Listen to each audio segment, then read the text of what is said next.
Hi friends, welcome to Aachees cook world. ഞാൻ ഇന്ന് തയ്യാറാക്കാൻ പോകുന്നത് അരിപ്പൊടി വെച്ചിട്ട് കിടിലം നാച്ചോസാണ്.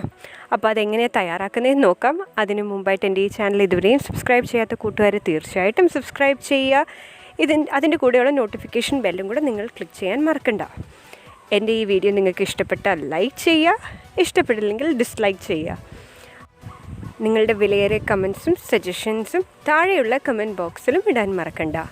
അപ്പോൾ വരൂ, നമുക്ക് നാച്ചോസ് തയ്യാറാക്കാം.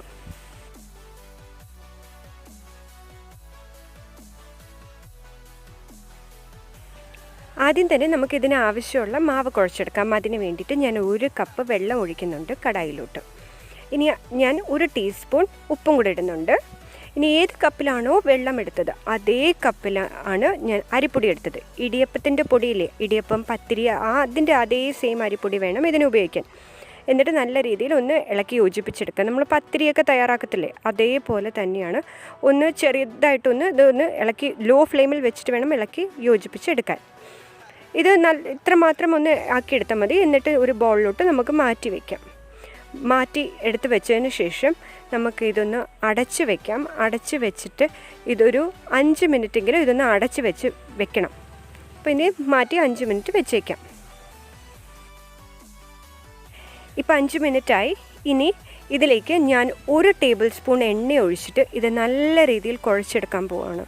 നമ്മളുടെ പത്തിരിയൊക്കെ തയ്യാറാക്കാൻ വേണ്ടിയിട്ടുണ്ട് നമ്മൾ കുഴച്ചെടുക്കത്തില്ലേ, അതേപോലെ തന്നെ നല്ല രീതിയിൽ കുഴച്ചെടുക്കാം. അപ്പോൾ നമുക്ക് ഇങ്ങനെ കുഴച്ചെടുക്കുമ്പോഴത്തേക്കും നല്ലൊരു സോഫ്റ്റ് ഡോ കണ്ടോ, ഇതേപോലത്തെ ഒരു സോഫ്റ്റ് ഡോ ആയിട്ട് കിട്ടും. ഇതിന് നമുക്ക് കുറച്ച് ബോൾസാക്കി മാറ്റാം.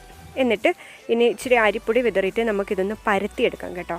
ഇതിപ്പോൾ ഞാൻ കുറച്ച് ബോൾസാക്കി മാറ്റിയിട്ട് അതിലൊരു ബോൾ എടുത്ത് നമുക്കൊന്ന് പരത്തിയെടുക്കാം നല്ല രീതിയിൽ.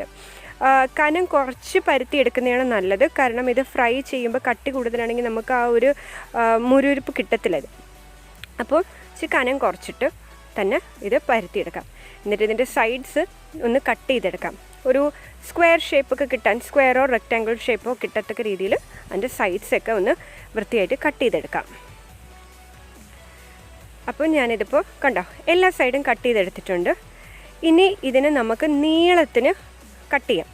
കുറച്ച് വീതിക്ക് തന്നെ കട്ട് ചെയ്തെടുക്കാം. നിങ്ങൾക്ക് ഇഷ്ടമുള്ള ഷേപ്പിന് കട്ട് ചെയ്യാം. ഇപ്പോൾ നാച്ചോസ് സാധാരണ ട്രയാങ്കിൾ ഷേപ്പിനാണ് ഇരിക്കുന്നത്. അതുകൊണ്ട് ഇതേ കണ്ടോ, ഇതേപോലെ ഞാനിപ്പോൾ ഇത് കട്ട് ചെയ്തെടുക്കുകയാണ്. അതായത് ട്രയാങ്കിൾ ഷേപ്പിന് തന്നെ കട്ട് ചെയ്തെടുക്കാം. കണ്ടോ, എല്ലാ മാവും പരത്തി ഞാൻ ഇതേപോലെ ട്രയാങ്കിൾ ഷേപ്പിന് നല്ല ഭംഗിയായിട്ട് കട്ട് ചെയ്ത് വെച്ചിട്ടുണ്ട്. കണ്ടോ, ഇനി ഞാനൊരു കടായിലോട്ട് കുറച്ച് എണ്ണ വെച്ചിട്ടുണ്ട്. അതിലേക്ക് ഇതിന് ഓരോന്നായിട്ടിട്ട് നമുക്ക് നല്ല എന്ന് വെച്ചാൽ ഒട്ടിപ്പോയാലും കുഴപ്പമൊന്നുമില്ല കേട്ടോ. എണ്ണയിൽ ഇടുമ്പോഴത്തേക്കും മുരിഞ്ഞ് വരുമ്പോൾ അത് ശരിയായി വരും, ഫ്രൈ ആയി കിട്ടുമ്പോൾ. അപ്പോൾ ഇതേപോലെ നമുക്ക് ഇട്ട് കൊടുക്കാം. ഇട്ട് കൊടുത്തിട്ട് ഇത് നല്ല രീതിയിലൊന്ന് ഇളക്കി ഇട്ട് കൊടുത്ത് ഫ്രൈ ചെയ്ത് നല്ല ഗോൾഡൻ ബ്രൗൺ പോലെ ഫ്രൈ ചെയ്ത് എടുക്കാം. അപ്പോൾ എൻ്റെ ഗോൾഡൻ ബ്രൗൺ ആയി കണ്ടോ. ഇതേപോലെ നമുക്ക് എല്ലാം ഒന്ന് ഫ്രൈ ചെയ്തെടുക്കണം. നമ്മൾ തയ്യാറാക്കിയിട്ടുള്ള എല്ലാം ഫ്രൈ ചെയ്തെടുക്കാം.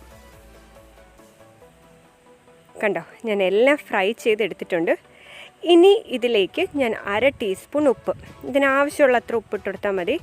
അതേപോലെ 1 ടീസ്പൂൺ കാശ്മീരി ചില്ലി പൗഡറും 1/4 ടീസ്പൂൺ ഗരം മസാല ചേർക്കുന്നുണ്ട്. ഗരം മസാല അല്ലെങ്കിൽ ചാട്ട് മസാല ഉണ്ടെങ്കിൽ അത് ചേർത്ത് കൊടുത്താൽ മതി. ഇനി ഒരു പാത്രം വെച്ച് അടച്ചു കൊടുത്തിട്ട് ഇത് നല്ല രീതിയിലൊന്ന് ഷേക്ക് ചെയ്ത് കൊടുക്കാം. അപ്പോൾ ആ മസാലയൊക്കെ എല്ലായിടത്തും പിടിക്കും.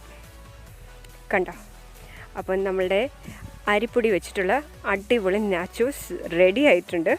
ഇത് കുട്ടികൾക്കൊക്കെ സ്നാക്സ് ആയിട്ട് സ്കൂളിൽ പോയി തുടങ്ങുമ്പോഴൊക്കെ നമുക്ക് ഉണ്ടാക്കി കൊടുക്കാം. സാധാരണ നമ്മളെപ്പോഴും വിചാരിക്കുമല്ലോ, സ്കൂളിൽ പോകാറായി ഇനി എന്തോ കൊച്ചുങ്ങൾക്ക് സ്നാക്സ് കൊടുത്ത് നമ്മൾ കടയിൽ പോയി മേടിക്കും. പകരം ഇത് ഉണ്ടാക്കി ടിന്നിലൊക്കെ ഇട്ട് വെച്ചിരുന്നാൽ കുട്ടികൾക്ക് കറുമുറി എടുത്ത് കഴിക്കാൻ പറ്റും. അപ്പോൾ തീർച്ചയായിട്ടും നിങ്ങളെല്ലാവരും ഇതൊന്ന് ട്രൈ ചെയ്ത് നോക്കുക. എൻ്റെ ഈ വീഡിയോ ഇഷ്ടപ്പെട്ടെങ്കിൽ ലൈക്ക് ചെയ്യുക, ഫ്രണ്ട്സുമായിട്ട് ഷെയർ ചെയ്യുക. എൻ്റെ ഫേസ്ബുക്കും ഇൻസ്റ്റാഗ്രാം പേജും കൂടെ ഫോളോ ചെയ്യുക. അപ്പോൾ അടുത്ത വീഡിയോയിൽ കാണുന്നവരെ ബൈ.